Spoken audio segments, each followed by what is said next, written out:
Welcome to Lean Channel Management's Pro Tips for Vendors. I'm Dave McClain. And I'm Scott Pano. Together, David and I have over 20 years of experience working at and with Amazon.com. That's right, we take a very Amazon-centric approach to building your brand on Amazon.com. We consider ourselves navigators of the platform. Today, we're going to talk about chargebacks. Chargebacks are horrible things that tend to bring up a lot of negative emotions, Scott. Yes, and Amazon keeps adding chargebacks almost on a quarterly basis. What we typically hear is, this is what Amazon is doing to me, as if there was somebody there specifically targeting one of these brands for doing something bad in a very vindictive fashion.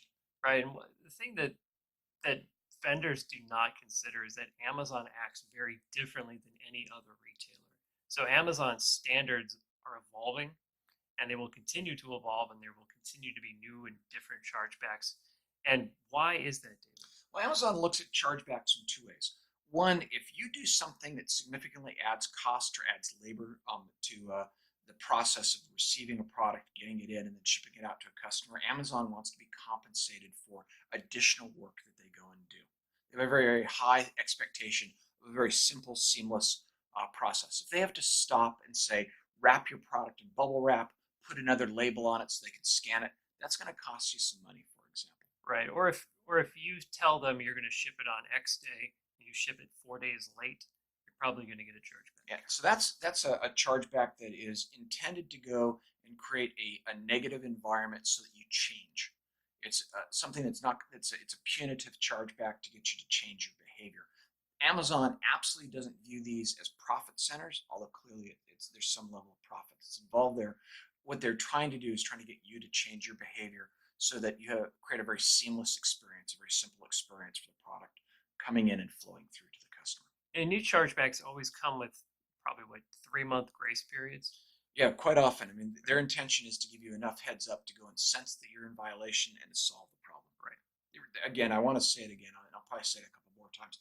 Amazon would rather not charge you back anything if possible. Right.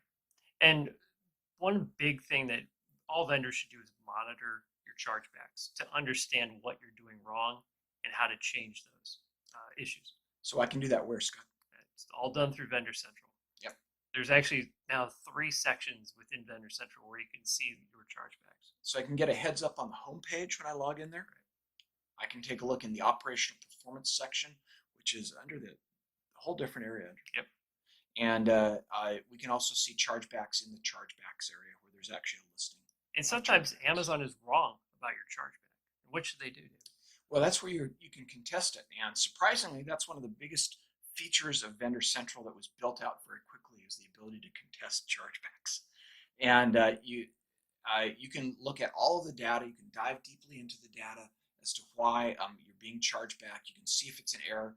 You have the ability to upload materials or information that can go and contest it. Amazon even provides guidance on what they need from you to allow the chargeback to be contested. And surprisingly, a lot of people get their chargebacks turned over, which is not to say that you should just contest every chargeback just to do that, thinking you're going to wear them down. It's not the way it works. It's way too much work to do that. Yeah, absolutely. It's much better to go and fix the core reason for the chargeback. And to understand more about chargebacks, there is a very extensive section within the help section of Vendor Central where you can read about every single chargeback, how you can avoid those chargebacks, and what it will cost you over time. That's right. One of the interesting things about chargebacks is so many of them are operationally related. So many of them are product related as far as the product not being prepared properly. Right. And these chargebacks could have been anticipated strictly by reading the guidance from Amazon, either in the help section or in the resource center and the shipping guides that are out there, the packaging guidance and packaging videos. Amazon wants you to be successful, but they expect you to make yourself successful by being completely versed in all the information, all the ways that Amazon wants you to be compliant. And in later videos, we may go into greater detail on specific chargebacks, but it gets very, very nitty gritty. There's a lot of details, a lot of ways to mess things up, and a lot of ways to do it right. Sometimes it's not readily apparent Right. as to what you're doing wrong, at which point you should probably go find an Amazon navigator. Like us. That's right. So we'll be talking more about chargebacks, talking more about how to be successful on Amazon. But for now, I'm Dave McClain. And I'm Scott Panic. We'll be talking to you soon.